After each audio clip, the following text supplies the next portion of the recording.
ఇప్పుడు సర్వేస్ చేస్తున్నారు peoples pulse సంస్థ ద్వారా. పీపుల్స్ పల్స్ ఇప్పుడు వచ్చిన సర్వేలు అన్నింటిలోకెల్లా ల్యాండ్ స్లైడ్ విక్టరీ బీజేపీకి ఇస్తుంది. దిలీప్ రెడ్డి గారు, సో ఈ ల్యాండ్ స్లైడ్ విక్టరీ బీజేపీకి రావడానికి మీ అబ్జర్వేషన్లో ఏంటి కారణం ఏం కనిపిస్తుంది? ఇంత ఒక్క విధంగా లాస్ట్ టైం 62 సీట్లు ఉన్న ఆమ్ ఆద్మీ పార్టీ ఈసారి సేమ్ బీజేపీకి మీరు అదే రిజల్ట్ ఇస్తున్నారు, 52-59 సీట్స్ ఇస్తున్నారు. అంటే దాంట్లో ప్రధానమైన కారణం ఏంటంటే మీరు గమనించినట్టయితే గత 15 సంవత్సరాల పాలిటిక్స్ ని సీరియస్ గా గమనిస్తే 3 పార్లమెంట్ ఎన్నికల్లో కూడా 7 పార్లమెంట్ స్థానాలు భారతీయ జనతా పార్టీకి వస్తే 2013లో బోటాబోటీగా వచ్చిన 2015లో కానీ 2020లో కానీ land slide victory in favour of app assembly elections లో చూసాం మనం. ఈ పార్లమెంట్ ఎన్నికల్ని కానీ అసెంబ్లీ ఎన్నికల్ని కానీ ఎవరైనా కీన్ గా ఓటింగ్ పర్సంటేజ్ ని సామాజిక వర్గాల వారీగా ఆర్థిక నేపథ్యాల పరంగా ప్రజల్ని చూసినట్టయితే 30-36% ఆఫ్ ఓట్ స్వింగ్ ఉంది.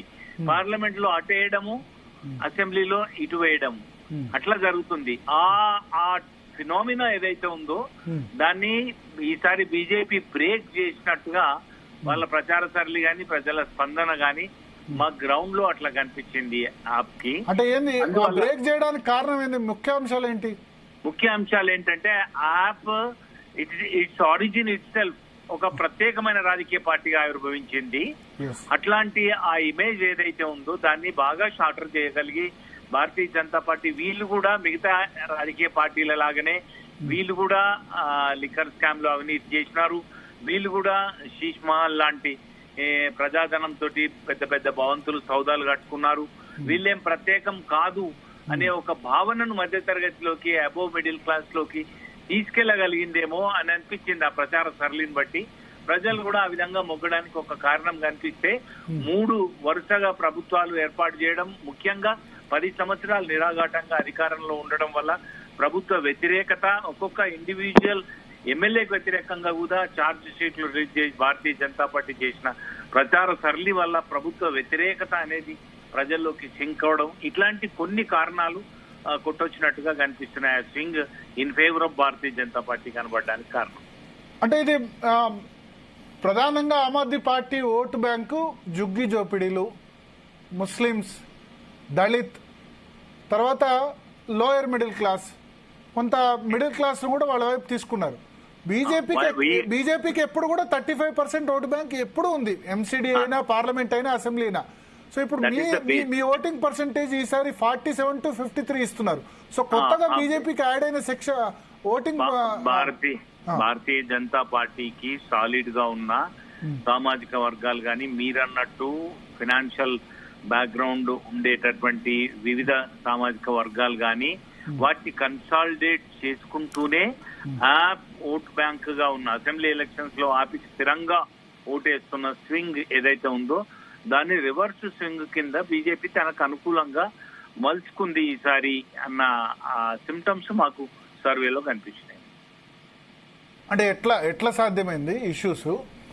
ఇప్పుడు నేను మాట్లాడిన ఫ్యాక్టర్స్ ఉన్నాయి కదా, వాళ్ళకు వ్యతిరేకంగా ప్రచారం చేయడం కానీ, ఇంకొకటి continuous liquor scam game changer అనుకోవచ్చా? ఒక రకంగా అనుకోవచ్చు. ఇంకొకటి continuous government failed to deliver. రోజు కిల్లి గజ్జాలు ప్రజలు కూడా చూస్తున్నారు. వాళ్ళకి కొంత కోపం ఉండొచ్చు. కేంద్ర ప్రభుత్వము ఒక ఫుల్ ఫ్లెడ్జ్డ్ స్టేట్ గాని ఢిల్లీలో కేంద్రం దొడ్డిదారిన పెత్తనం చేయడానికి ప్రయత్నం చేస్తుంది అనేది కొన్ని సంవత్సరాలుగా భావిస్తూ వచ్చినా అల్టిమేట్ గా నెట్ రిజల్ట్ లేకపోవడము, వాళ్ళు ఆశించిన స్థాయిలో డెవలప్మెంట్ లేకపోవడము అనేది ఒక పర్సెప్షన్ అనేది నెరేటివ్ కింద బీజేపీకి పనికొచ్చింది. డబుల్ ఇంజన్ సర్కార్ మేము చేయగలుగుతాం, ఆ కిరికిర్లు ఉండవు, ఆ కిల్లి గజ్జాలు ఉండవు, రోజు ఫైట్ ఉండదు, both the governments are from the same party అని ఆ ప్రచారాన్ని తీసుకెళ్ళింది. తేడా ఉండడానికి ఆస్కారం ఉంది అనేది ఒక బలమైన కారణం. సో ఇక్కడ మోడీని చూసి ఓటేసారా లేకపోతే అరవింద్ కేజ్రీవాల్ వ్యతిరేకంగా పడ్డ ఓటా? ఎట్లా అనుకోవాలి ఈ రిజల్ట్ ను? అంటే మనము ఇదే మోడీ 2015, ఇదే మోడీ 2020 లో కూడా క్యాంపెయిన్ చేసినాడు. అవతల వైపు అదే అరవింద్ కేజ్రీవాల్ ఉన్నాడు. కానీ కొంచెం తేడా ఎక్కడ వచ్చిందంటే అరవింద్ కేజ్రీవాల్ అరెస్ట్ అవడము, ఇంకొకరు సీఎం కావడము, గవర్నమెంట్ లో కొంత షేకింగ్ ఉండడము, ఎంతసేపు వాళ్ళ పొజిషన్ నిలబెట్టుకోవడానికి ప్రయత్నం చేయడం వల్ల డెలివరీ ఆఫ్ సర్వీసెస్ మిస్ అవుతున్నాయని ప్రజలు భావించడం వల్ల మోదీ అనుకూల ఫ్యాక్టర్ కంటే కూడా అరవింద్ కేజ్రీవాల్ వ్యతిరేకంగా నెగటివ్ ఫ్యాక్టర్ కూడా కొంత పనిచేసి పోయిగా అరవింద్ కేజ్రీవాల్ ఒక్కడే అయిపోయినాడు ఆ పార్టీకి. ఇంకొకటి స్టాల్ వాట్ పర్సనాలిటీ కానీ క్యాంపెయిన్ కి స్టార్ క్యాంపెయినర్లు కానీ లేకపోవడం, అన్లైక్ భారతీయ జనతా పార్టీలో అమిత్ షా చాలా చాలా మంది ప్రచారం చేసినారు. అది మీరు అన్నట్టు ఆ రెండు ఫ్యాక్టర్లు తీసుకున్నట్టయితే rather than the Modi positive factor, it is a little bit negative factor of Arvind Kejriwal and his AAP party. So Dilip Reddy garu, liquor scam అంశం గేమ్ చేంజర్ అనుకోవచ్చా ఈ ఎలక్షన్స్ కు?